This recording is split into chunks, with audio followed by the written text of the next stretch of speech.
Irmãos, Amém. É muito bom poder estar com vocês nesse evento pioneiro e que vai marcar a história da Igreja Evangélica Brasileira, amém? Amém. Ou não? Sim. Divisor de águas, não é? Deus está nos dando uma oportunidade maravilhosa para a gente poder estar arrancando raízes do pelagianismo, do semi-pelagianismo, e resistindo ao calvinismo. Deus está nos dando essa chance maravilhosa. E a nossa tarefa e a nossa função esses dias aqui, no final das contas, é defender o caráter de Deus. Era isso que Armínio fazia. Ele defendia o caráter de Deus. Imaginem vocês, Deus sendo rotulado como o criador do mal. Que tremenda afronta. E aí o Berkhoff diz que é uma blasfêmia, um calvinista. Ele diz que é uma blasfêmia dizer isso. E eu estou de acordo com o Berkhoff. Eu me chamo Zwinglio, tá? O nome é esse mesmo, e pode parecer um Apocalipse, um Zwinglio arminiano. Pode parecer um Apocalipse, não é? Mas não é, é porque tem certos Zwinglios que têm um pouco de juízo e acabam se tornando arminianos. Eu sou pastor em Vitória da Conquista, Bahia, Igreja Batista Vida. E claro, uma igreja que não é particularista, né? É geral, batistas gerais. E é muito bom estar com vocês, agradecendo ao Carlos pelo convite. Nós só nos conhecemos pelo Facebook. Aliás, tem muita gente aqui que só se conhecia pelo Facebook, né? Acabamos rompendo algumas barreiras. Só bota foto retocada. Eu sou bonito mais ao vivo? Essa é uma exceção. Muito bem. Esse é assunto para outra conferência. Para outra conferência. Eu quero pedir desculpa ao pastor Kleber. Eu tive que sair 2 vezes, pastor. Foi por necessidade, tá bom? O senhor me perdoe. E lhe parabenizar pelo seu trabalho realizado. Ok? Meus irmãos, nós vamos falar sobre depravação total, o que disseram Pelágio, João Cassiano e Armínio. A nossa intenção aqui nessa manhã é, mais uma vez, reafirmar a distância que existe entre o teólogo holandês reformado Armínio e os pensamentos de Pelágio, de João Cassiano e outros semi-pelagianos a respeito da depravação total. É importante nós compreendermos isso e estabelecermos as distâncias devidas, porque é exatamente por conta de Pelágio e de João Cassiano que o arminianismo ele é mal visto. Agora é assim, é por causa desses dois aspas, né? É porque os nossos irmãos de linha calvinista, eles não têm uma hermenêutica muito bondosa para com Armínio, para com o que Armínio escreveu.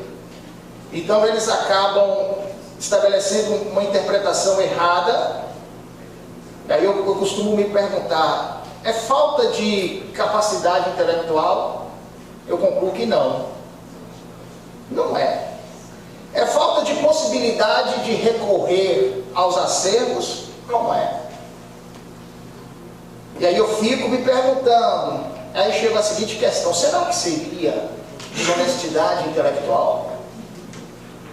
Eu fico muito preocupado com isso. Ontem eu conversava com alguns colegas e eu dizia o seguinte, depois de todos esses movimentos que nós estamos fazendo, o mais sensato seria que alguns irmãos, mestres calvinistas, viessem a público e começassem a remover certos discursos, porque a verdade já está posta, a teologia de Armínio, ela já está apresentada, e nesse sentido, há uma necessidade de ter humildade de se fazer correções, colocar os pingos nos is.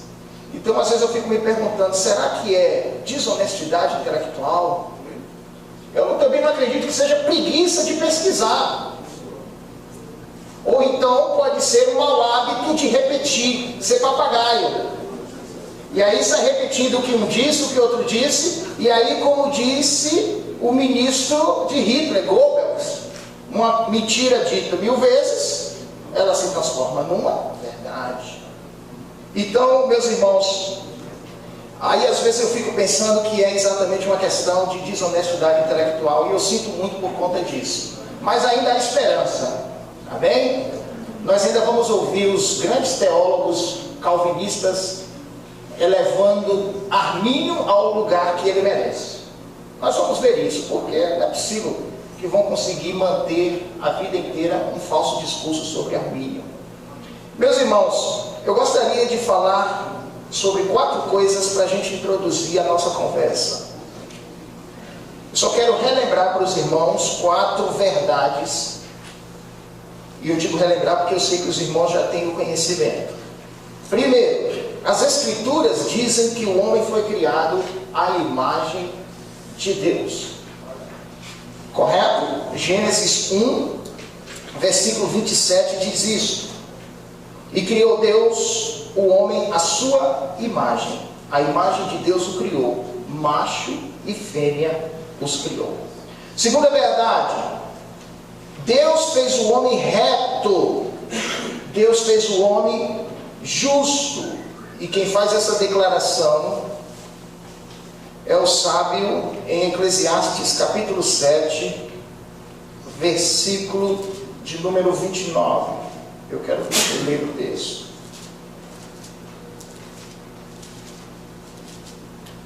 Eclesiastes 7, 29.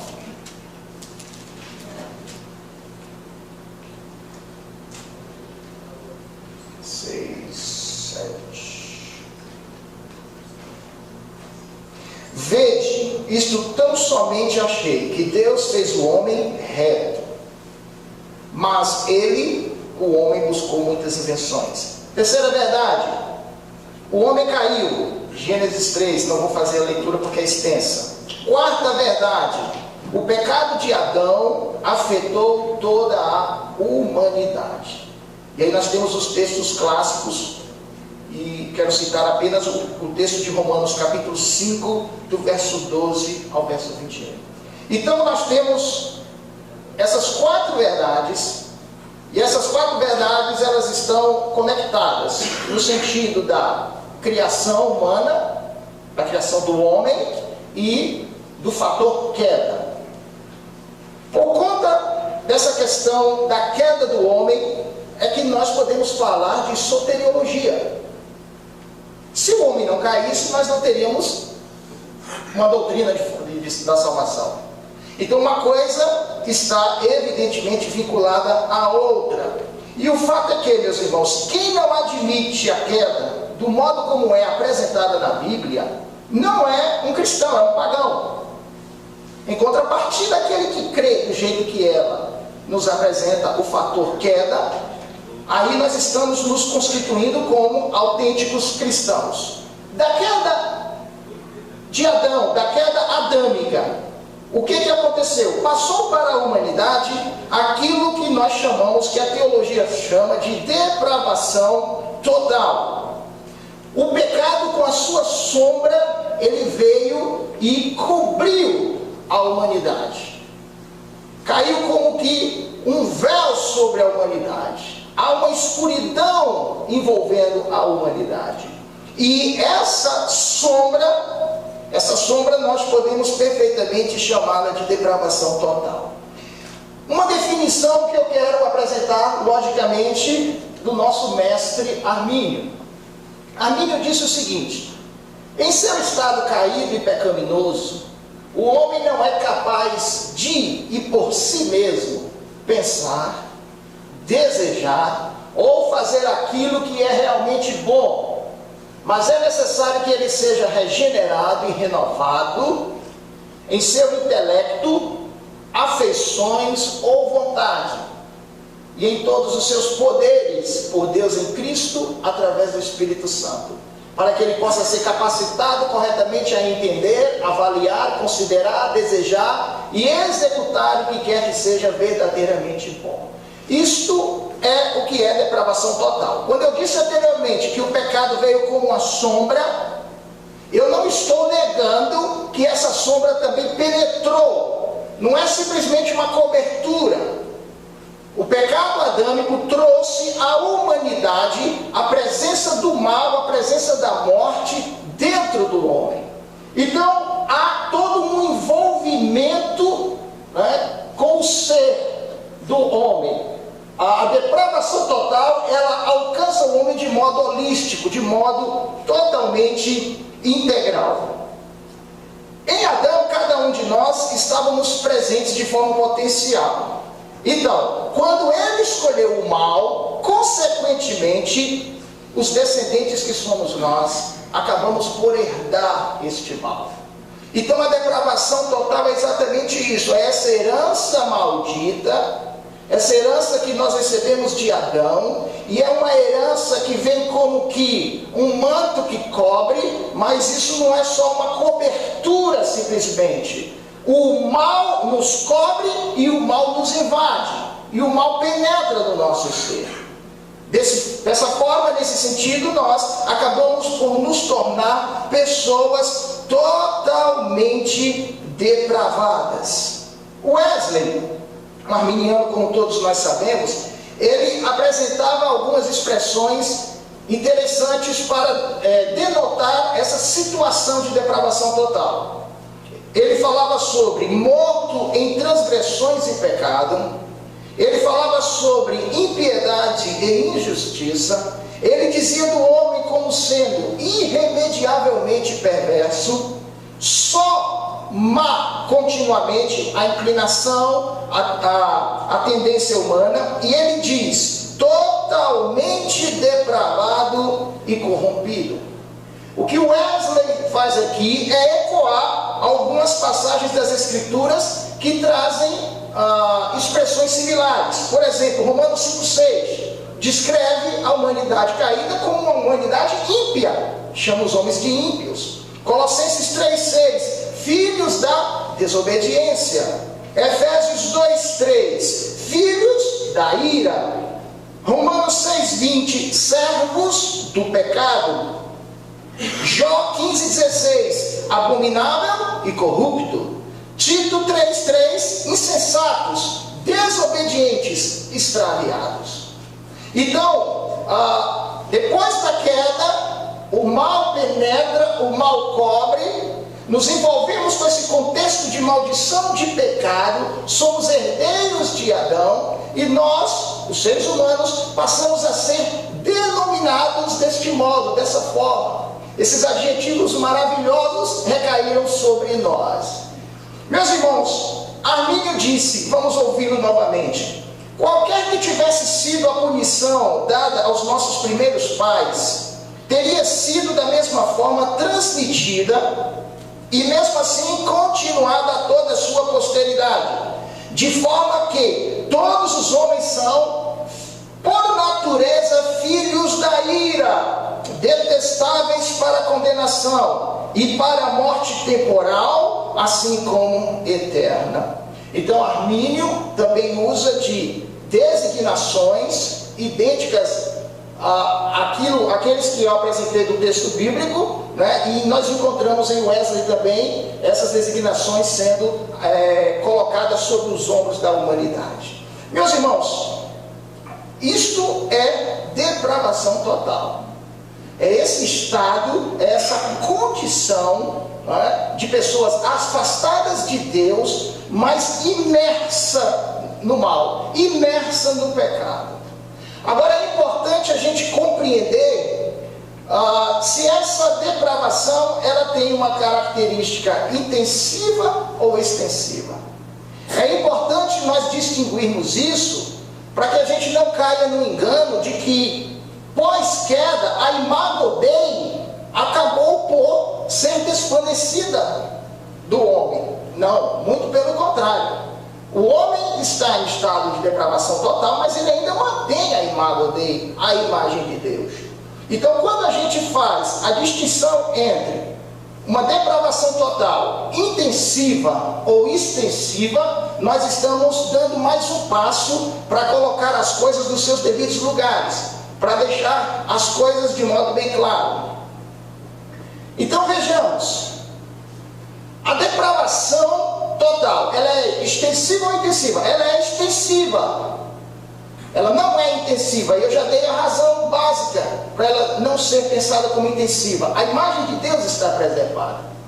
Por depravação extensiva, entendemos que atinge a pessoa como um todo. Anteriormente eu falei, nós somos atingidos de modo holístico. Todo o nosso ser, ele foi afetado pelo pecado.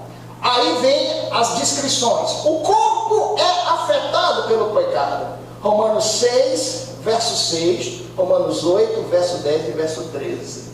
A mente, efeito noético, e aí noético não é de Noé, tá bom? É de naus, de mente, é uma palavra grega. Então, a nossa mente está envolvida nesse contexto de trevas, de escuridão e de pecado. Romanos 1, 21. As emoções estão também envolvidas. Romanos 1, 26 e 27. A volição, que é a nossa vontade, evidentemente, ela foi também afetada. Romanos capítulo 3, versículo 11. Quando nós falamos sobre depravação intensiva, estamos querendo dizer que a pessoa não regenerada está totalmente insensível em questões de consciência. Não é verdade. Eu vejo do meu pai todos os dias manifestação de consciência, ações pautadas em consciência, em algum conceito de certo e errado. E meu pai ainda não é uma pessoa regenerada. Logo, pensar a esse respeito contradiz os fatos, contradiz aquilo que a gente vê no cotidiano nas relações interpessoais. O pecador é tão pecador quanto possível? Também não, claro que não. Se existe aí um critério de certo e errado, esse pecador ele não é tão pecador quanto possível. O pecador se envolve em todas as formas possíveis de pecado. Também não é assim. Então, essa depravação total, ela é um fato, ela é uma realidade que nos alcançou. Ela nos rotulou de diversas expressões extremamente negativas, pesadas, indesejadas. Mas essa depravação total, ela não acabou com a imagem dele. Agora, ela é uma depravação que de fato desestabilizou o homem por completo, integralmente. E o homem foi afetado em todas as suas dimensões. Por isso ela é extensiva. Por isso ela não é intensiva, ela não é profunda totalmente. Ela não é. Agora ela é extensiva, ela se estende por todas as áreas da nossa vida. Muito bem, dito isso, feito com que os irmãos tenham essas informações preliminares, antes de chegar em Pelágio, vamos ouvir aqui um calvinista moderado e depois vamos... Não, mas Geisler é o quê? Às vezes eu fico me perguntando o que é que o Geisler é. O Geisler às vezes fica aqui, rapaz, às vezes ele me deixa em dúvida o que ele é, né? Mas eu acho que ele também é um calvinista moderado. Mas o Erickson diz, não queremos dizer com depravação total que pessoa não regenerada seja totalmente insensível em questões de consciência, de certo e errado. A depravação total implica que mesmo o altruísmo da pessoa não regenerada sempre contém um elemento de motivação própria, correto. Concordo em gênero, número e grau. O Geisler, ele vai na mesma direção. Apesar dessa depravação não significar que todos os seres humanos sejam potencial e extremamente maus, olha a questão da intensidade, ela significa que eles não são tão bons quanto precisariam ser. A graça, e somente a graça, pode superar os efeitos graves e devastadores do pecado. Ok? Compreenderam isso? Então nós temos a presença do pecado, a depravação total, que se dá desse modo, de um modo extensivo e não de um modo intensivo. Agora vamos tentar captar um pouco a compreensão de Pelágio, de João Cassiano e semis-pelagianos quanto à questão da decepção no contexto onde ele vivia. No entanto, ele elaborou um sistema extremamente controverso.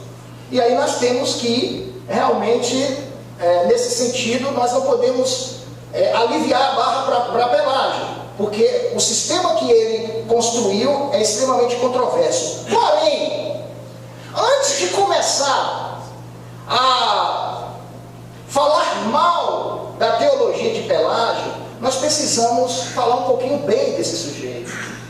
Meus irmãos, é impressionante como nós temos aí um movimento soteriológico, como gosta de chamar os outros de heterodoxos. Eu estou falando do calvinismo, claro, né? Como gostam de rotular qualquer pensamento, qualquer vertente soteriológica como heterodoxa e não ortodoxa. Pelágio, ele é rotulado como um heterodoxo. Mas, historicamente falando, todas as vezes que ele foi chamado para se explicar, para apresentar o seu pensamento, quando ele saía das salas de entrevistas, ele saía sendo considerado ortodoxo. Mas por trás acabavam por rotulá-lo de heterodoxo. Quanto à questão da depravação total, ele é heterodoxo. Ele não é ortodoxo. Mas este homem tinha uma série de virtudes. Quando ele trabalha a questão do livre-arbítrio, e ele fala do livre-arbítrio como uma capacidade que independe, capacidade humana que independe da graça divina, ele não trabalha isso para colocar o homem em uma situação de soberba. Não. Ele não trabalha essa questão do livre-arbítrio humano, que pode ser usado independente da graça de Deus, no pensamento ou na tentativa de diminuir Deus. Ele erra na interpretação, ele erra nas suas conclusões teológicas e filosóficas, mas ele não tem como propósito expor a Deus, ou dizer que Deus não é o que Deus diz ser. Ele trabalha a questão do livre-arbítrio simplesmente preocupado com desculpas. A ideia que passava na cabeça dele é a seguinte: olha, se a gente ficar dizendo que tudo depende da graça, nós vamos anular a responsabilidade do homem. Logo, o homem, ele pode acabar se enveredando pelo caminho do pecado, porque ele não pode, per si, deixar de fazer, deixar de cometer o pecado X, Y, Z.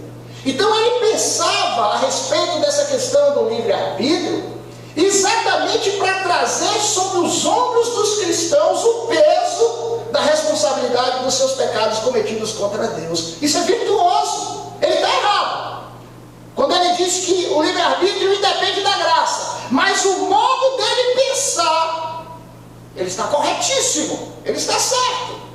Então notem que mesmo quando ele desliza, imediatamente ele entra no contexto da ortodoxia. Ele traz um comentário, ele se explica de modo tal que disso nós podemos extrair alguma coisa de ordem positiva. Então, Pelágio errou, pensou mal, concluiu pior ainda, mas ele era um sujeito que tinha temor de Deus. E eu vou dizer para vocês, de um tempo para cá que eu venho estudando Pelágio, eu já considero Pelágio meu irmão de fé. Porque aqui nós consideramos irmão de fé nosso quem diz que Deus é o criador do mal. Eu não acho, irmãos, que nós devemos voltar na história. Vou dizer uma coisa para vocês, tem que tomar cuidado com os concílios. Os senhores devem saber o que Dort fez com a gente. O senhor vai falar amanhã sobre Dort. E tem que ser assim, tem que mostrar as coisas como elas são, nuas e cruas. Nós temos que tomar cuidado com as decisões conciliares. Todo concílio é composto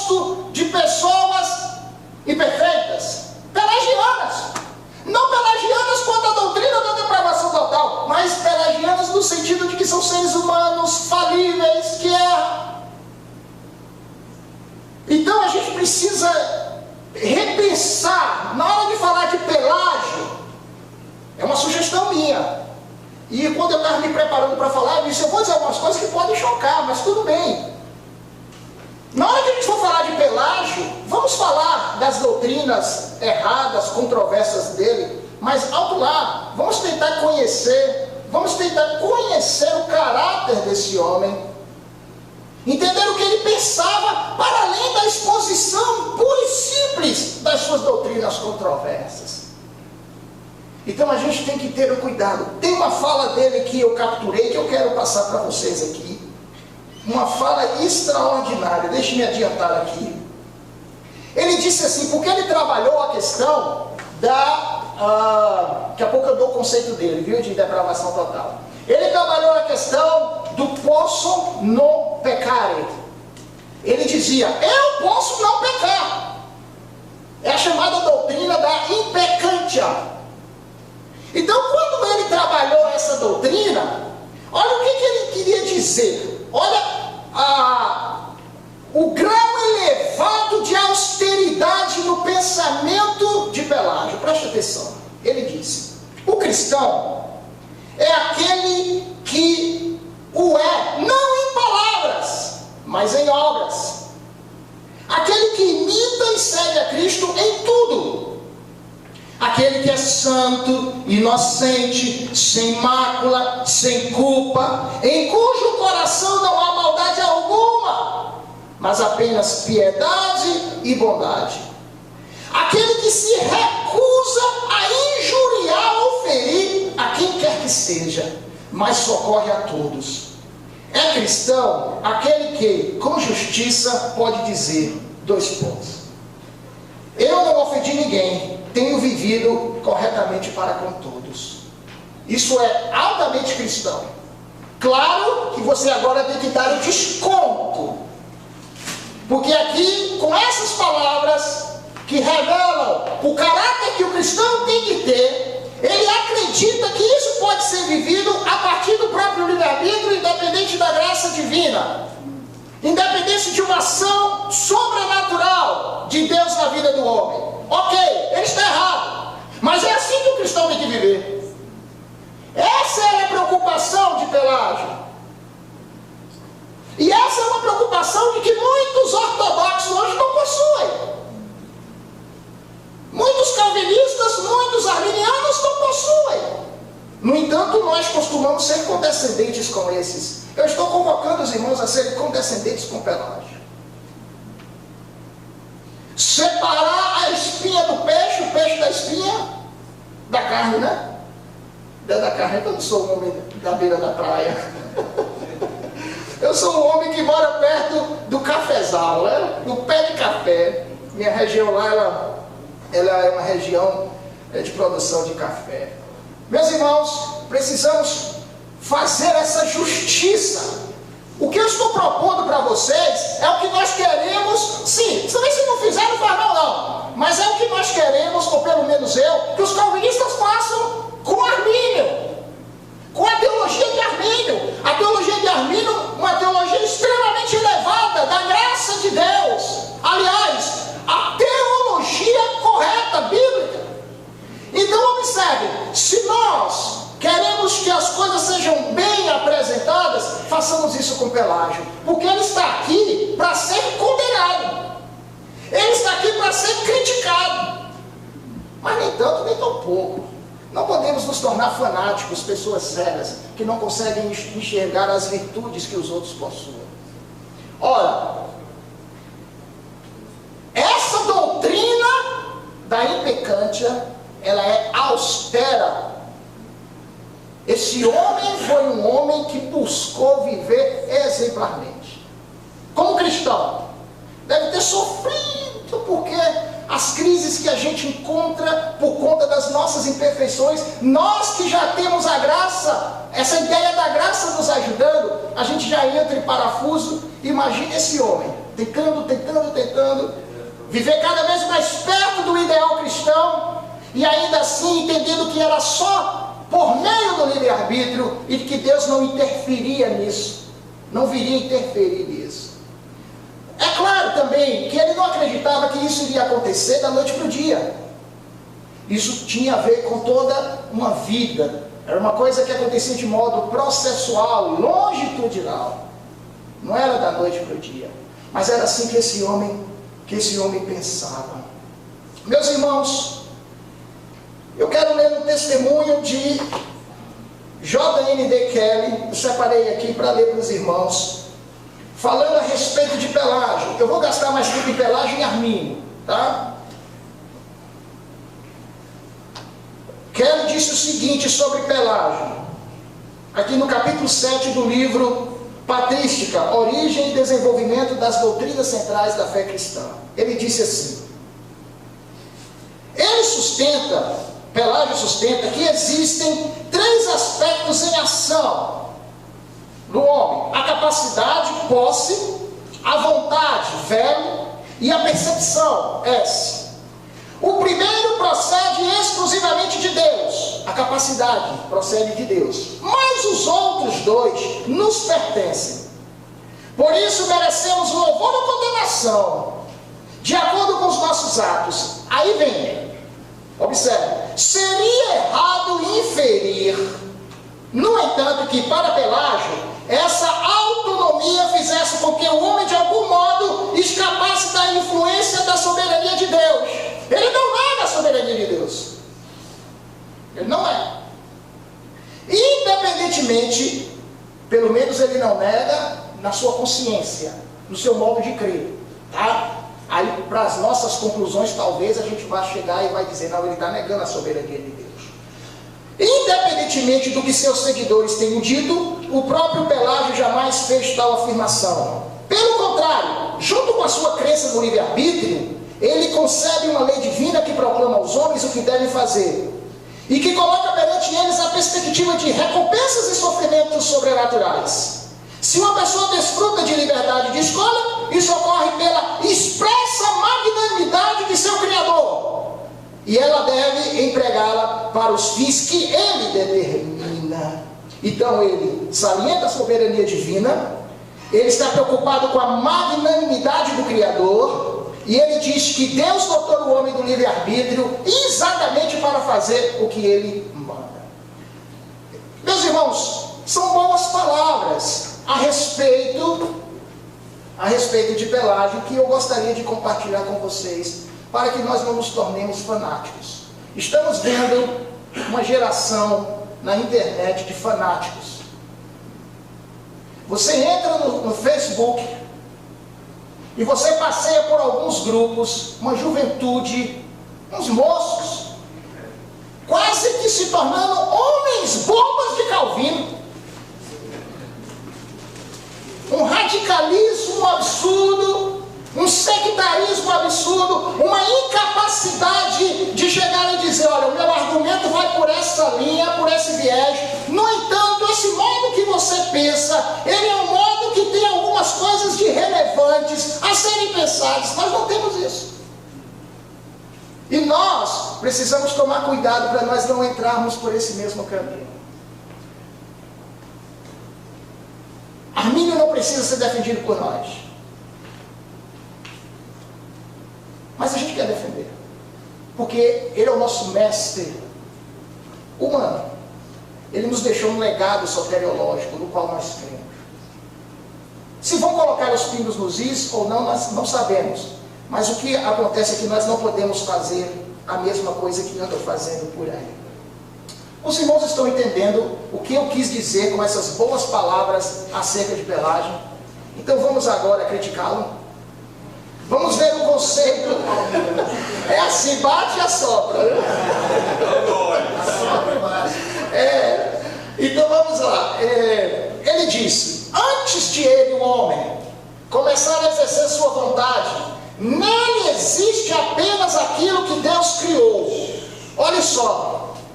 Não há no homem a depravação total.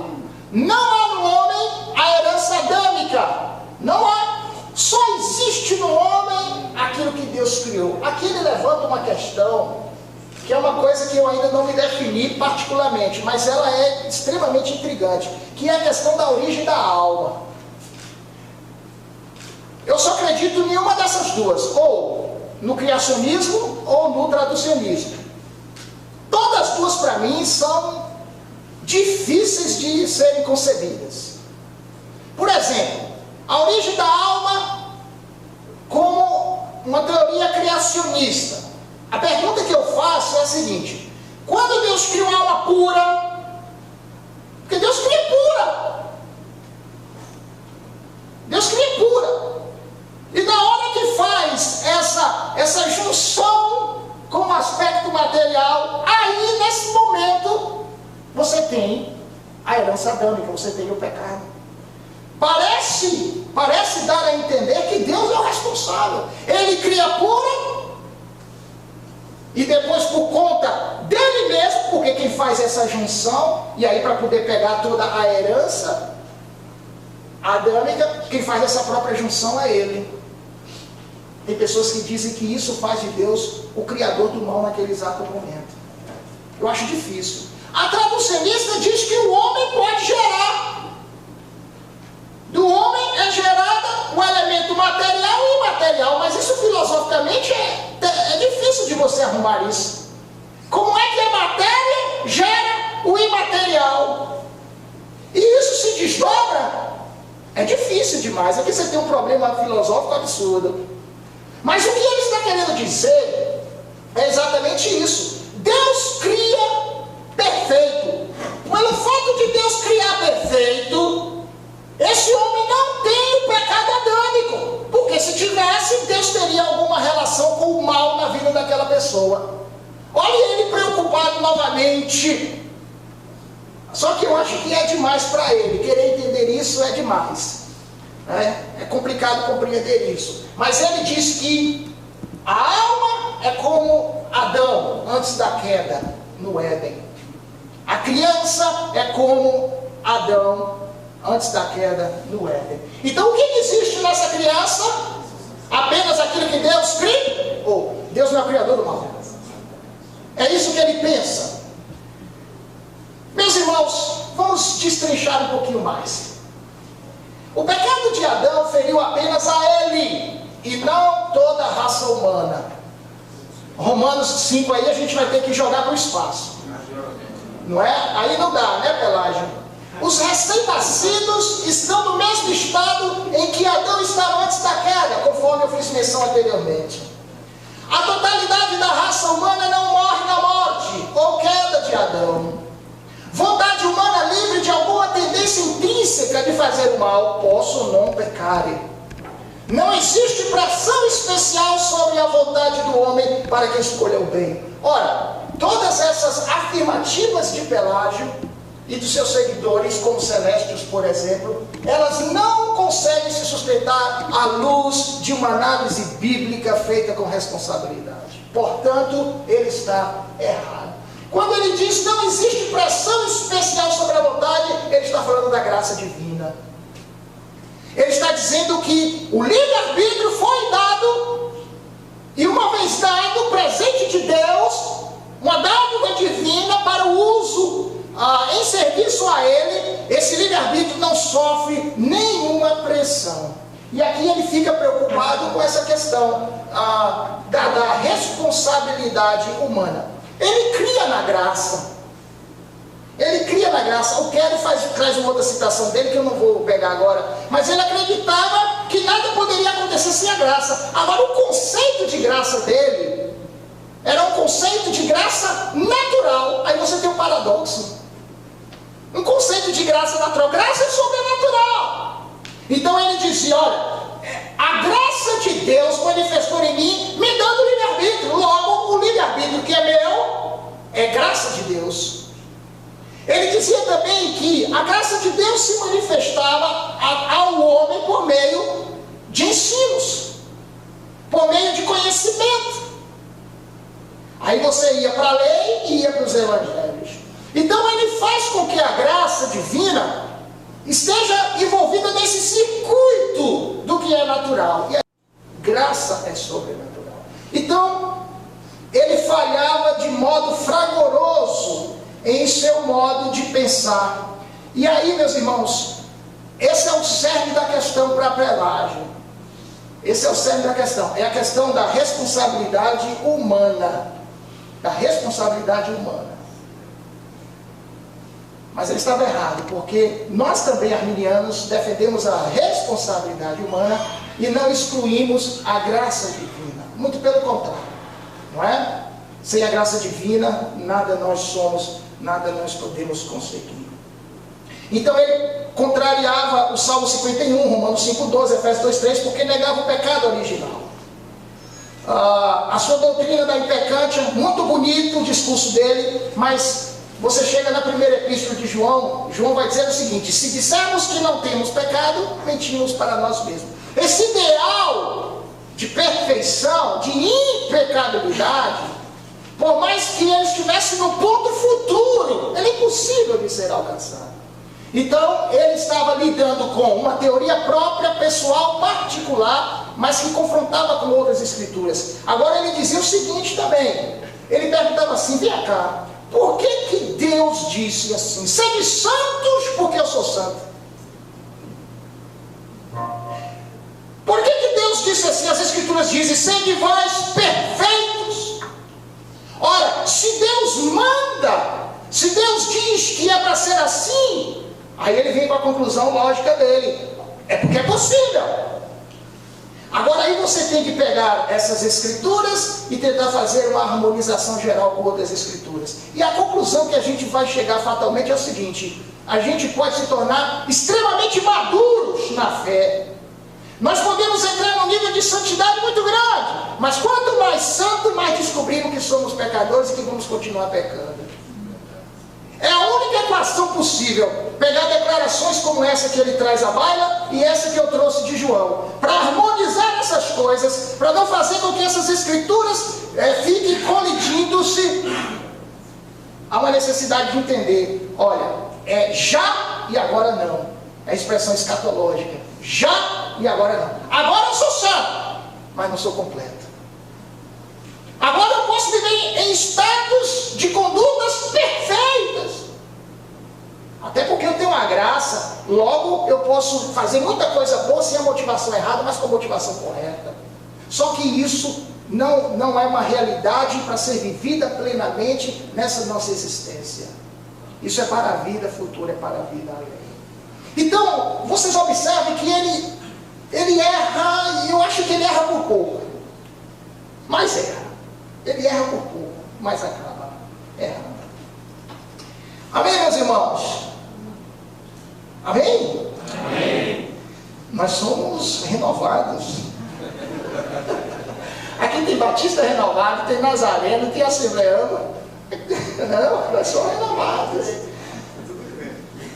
Aparecendo uma reunião de carro de gelo, né? Quem foi que falou do carro de gelo ontem? Foi uma das nossas conversas ontem, não foi? Muito bem. Então, meus irmãos, em síntese, essa é a crença de Pelágio. Em síntese, é isso. Partamos para João Cassiano. Partamos para os semi-pelagianos. Irmão João Cassiano, monge francês, se estabeleceu na Marselha, na França. Dali surgiu um movimento extremamente forte para resistir a Agostinho. Deixa eu dizer uma coisa para vocês. Eu escrevi isso, um artigo, e coloquei no site do Gospel Prime. O título do artigo é o seguinte: um doutor da graça não tão soberano assim. Agostinho não teve vida fácil, não. Não teve. E eu não sei, porque Agostinho não teve uma vida tão fácil que ele era e deixou de ser. Os colegas estão lembrando? É código, viu, irmãos? Aqui agora é código. Aqui agora é código. Agostinho, ele defendia a graça irresistível, ele defendia o livre-arbítrio, ele defendia a expiação ilimitada. De repente, ele mudou. Ele não teve vida fácil dentro dele mesmo. Seus conflitos teológicos, né? as suas reflexões teológicas. Então ele não teve vida fácil nele, no coração dele, e não teve vida fácil exteriormente falando, claro. Outros movimentos, outros pensadores não coadunaram com o pensamento de Agostinho. Inclusive, seguidores dele, como ele teve um seguidor chamado Próspero de Aquitânia. Era o herói agostiniano na batalha contra os 100 pelagianos. Mas de tanto bater de frente com os 100 pelagianos, o que aconteceu com o Próspero de Aquitânia? Ele acabou cedendo. Ele foi cedendo, e aí ele resolveu não mais ir às últimas consequências juntamente com seu mestre Agostinho. Então até no núcleo agostiniano, Agostinho teve que se deparar com resistências. E eu, na minha humilde opinião, isso significa nada mais, nada menos do que a ação do Espírito Santo, trabalhando para ver se trazia o sujeito de volta a uma soteriologia correta, adequada com a Bíblia e adequada com os pais gregos, adequada com os pais apostólicos. Então, ele não teve vida fácil. E João Cassiano, ele de fato se opôs ao pensamento agostiniano. E se opõe também ao pensamento pelagiano no que tange a depravação total. Ele diz: então logo ele, Deus, vê em nós o começo de uma boa vontade. Ele ilumina, estimula e direciona isso para a salvação, dando crescimento àquilo que ele mesmo plantou, ou aquilo que ele tinha visto nascer em nosso próprio esforço.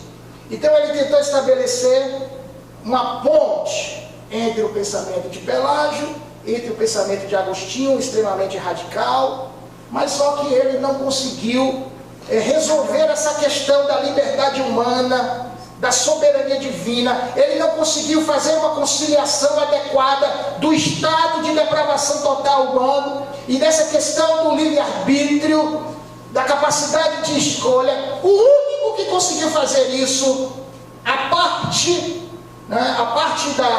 do texto sagrado e a parte da patrística, até antes de Agostinho, foi o nosso querido Arminio. De modo excelente, ele conseguiu fazer com que liberdade humana, soberania divina, liberdade humana, graça divina, convivesse de modo harmônico. Meus irmãos, nós estamos nos denominando arminianos, correto? E não é de hoje. Entre aspas, tenhamos orgulho disso. Porque Arminio foi demais. Quando ele conseguiu fazer essa equação sem roubar nada de Deus, deixar claro que nada de Deus está sendo roubado, e que o homem continua plenamente, objetivamente falando, responsável dos seus pecados. Quando ele conseguiu fazer essa equalização, resolveu esta equação, ele se mostrou extremamente iluminado pela obra do Espírito Santo. Mas eu vou chegar no nosso querido Arminio.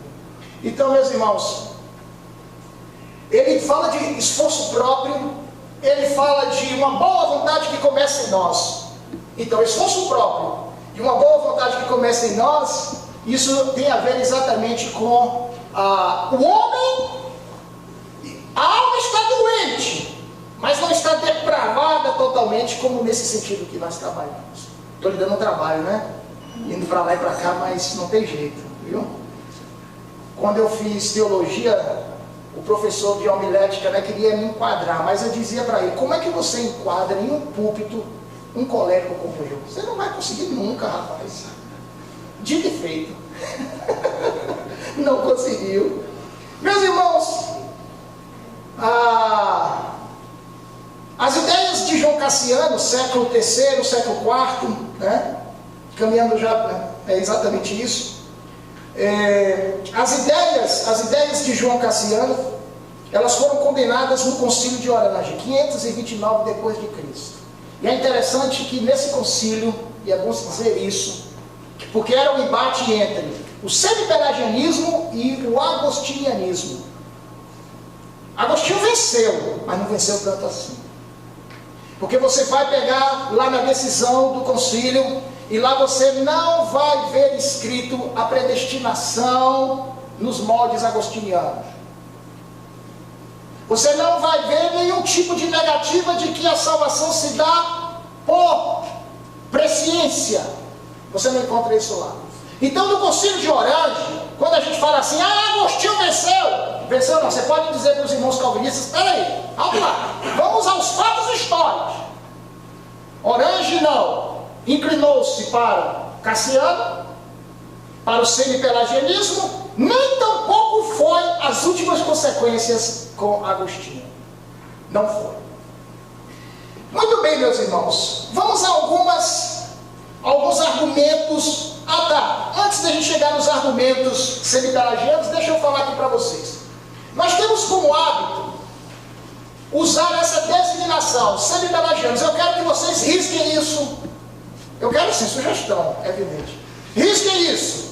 Nós vamos agora usar a expressão semi-agostinianos. Porque quando você usa a expressão semi-pelagiano, você rotula o sujeito e você traz aí a heterodoxia. Porque quer vincular os chamados semi-pelagianos a Pelágio. Só que João Cassiano era contra Pelágio. E semi-pelagianos, eles eram homens admiradores de Agostinho. O núcleo de onde brotam os semi-pelagianos não é de Pelágio. É de um núcleo próximo a Agostinho. Então, e quem diz isso é o Justo L. Gonzalez, naquela coletânea dele, Uma História do Pensamento Cristão, em 3 volumes. Ele diz que a expressão semi-pelagiana não condiz com a realidade dos fatos. Então, o núcleo desses que evitavam Pelágio e Agostinho, esse núcleo era muito mais próximo de Agostinho do que dos pelagianos. Vamos lá, estou terminando, tá? Crenças dos semis-agostinianos. Vejamos. Apesar dos efeitos calamitosos da queda, Adão manteve seu conhecimento do bem. Segundo, o problema da vontade humana não é tanto estar morta, mas doente. Ora, aqui nós encontramos um conflito com as Escrituras e com o nosso modo de crer, nós arminianos.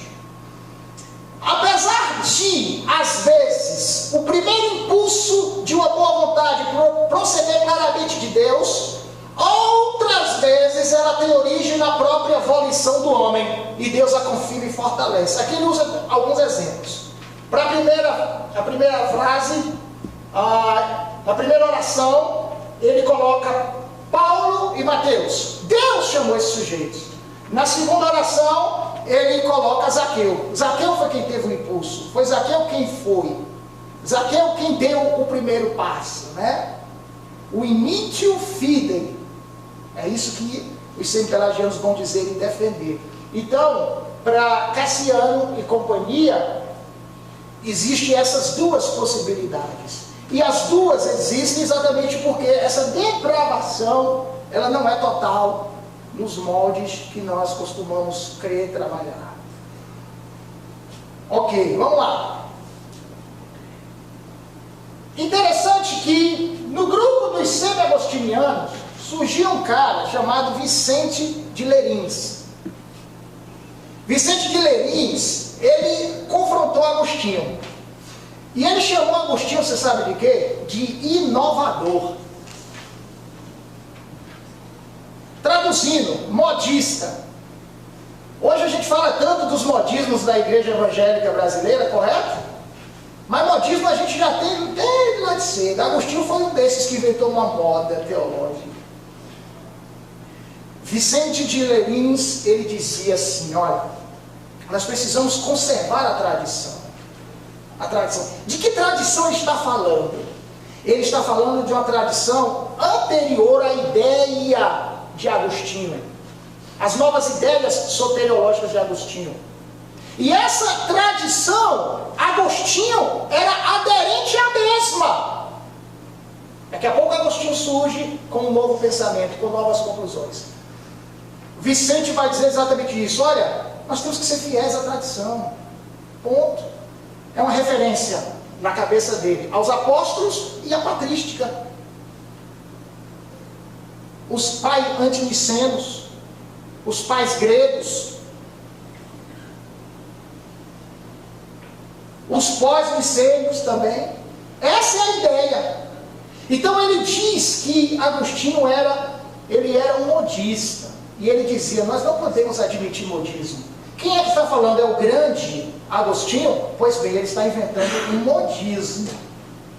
E ele dizia o seguinte, aquilo que a gente recebe como herança, nós temos que apresentá-la como tal, como narradores, e não como autores. Que coisa, o que ele está dizendo? Olha, tem coisa que a gente não pode fazer exegese. A gente não pode se aventurar agora a debruçar sobre um objeto de estudo e emergir do objeto de estudo como um autor que traz uma coisa nova. Então, meus irmãos, o semi-pelagianismo, que agora é semi-agostinianismo, pelo menos para mim, foi de fato uma pedra no sapato de Agostinho e companhia. Mas errou também. No que tange a questão da depravação total, eles estavam redondamente enganados. Amém, meus irmãos? Amém. Vamos lá para os finalmente. Armínio, meus irmãos. Vou deixar, quem é que vai falar sobre Armínio é Mariano, o Hélio Mariano, correto? Então eu não vou dar detalhes históricos sobre Armínio, e vocês já devem saber os anos, devem saber as datas, devem saber os contextos, enfim. Mas, irmãos, Armínio ele foi acusado de ser o quê? Um pelagianista e um semi-agostiniano. Ele foi acusado disso. Porque o que eles diziam? Eles diziam que Armínio, a respeito da depravação total, possuía uma antropologia otimista. Para eles, os adversários, Armínio, ele via o ser humano como alguém que pode ser bom independente da graça de Deus, quer nos moldes apresentados por Pelágio, quer nos moldes apresentados por João Cassiano. Então ele teve que viver com essa acusação o tempo inteiro. E hoje nós também, meus irmãos, estamos vivendo com esse tipo de acusação a toda hora e a todo instante. Então a doutrina da depravação total, segundo os inimigos, os detratores de Armínio, ele negava. Mas todo mundo que faz uma análise responsável dos escritos de Armínio conclui que ele não negava a depravação total.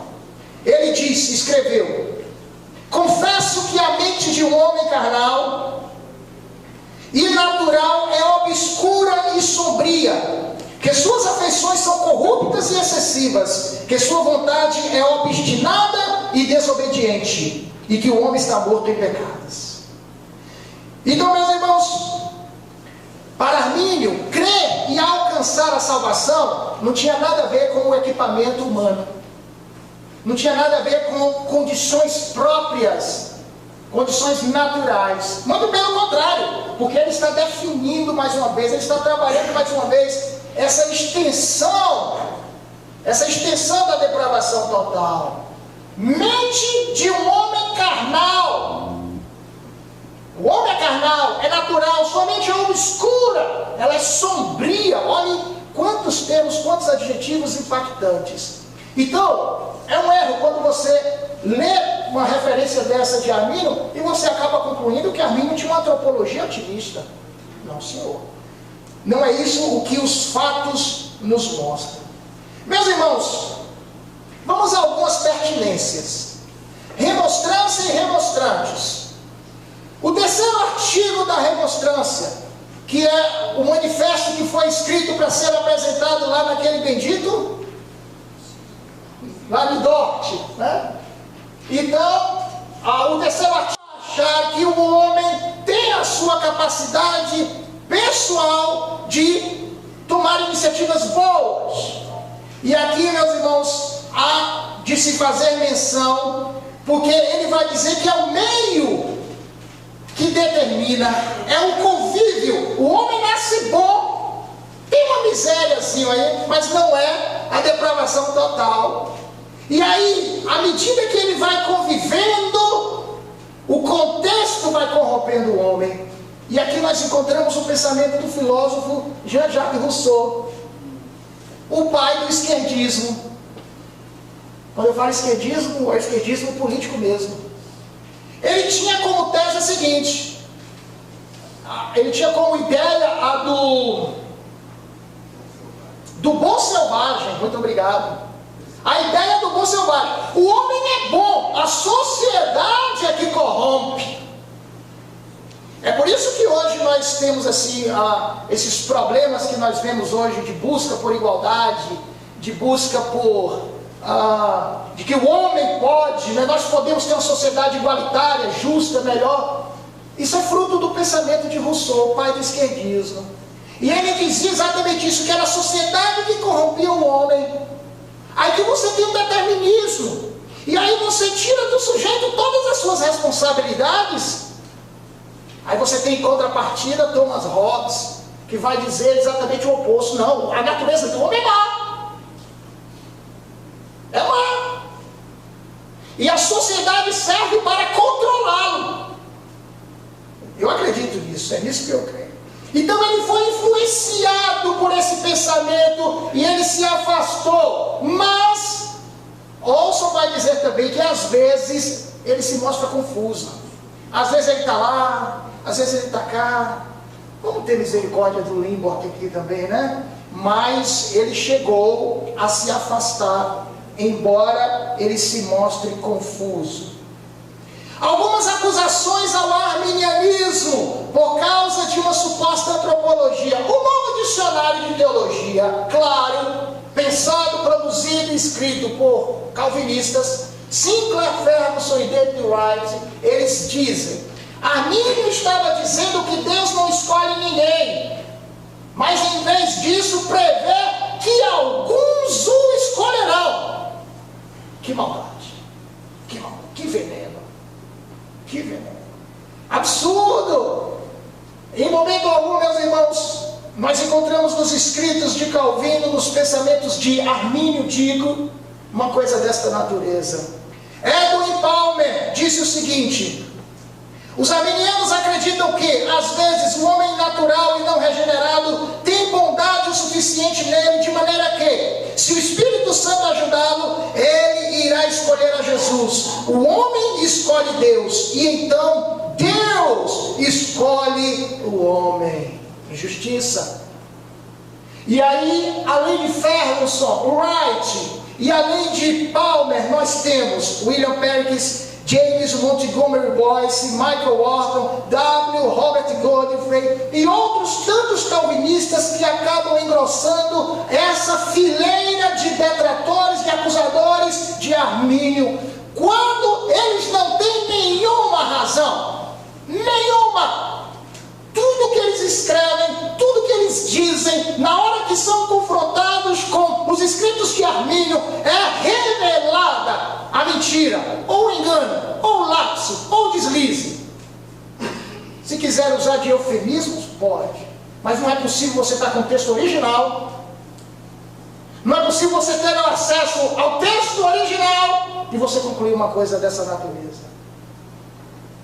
Mas como às vezes surge alguma misericórdia de lá para cá, calvinistas como Robert Patterson e Michael Williams, eles negam essa declaração e as demais que eu apresentei.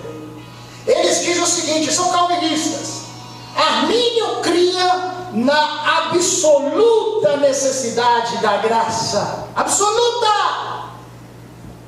Calvino, Armínio, ele está me perseguindo. Armínio, ele dizia assim: não fica nada para o homem, nada, não tem um resquíciozinho para o homem, tudo, absolutamente tudo é graça. seguir ele vai explicando como é que é o funcionamento da graça.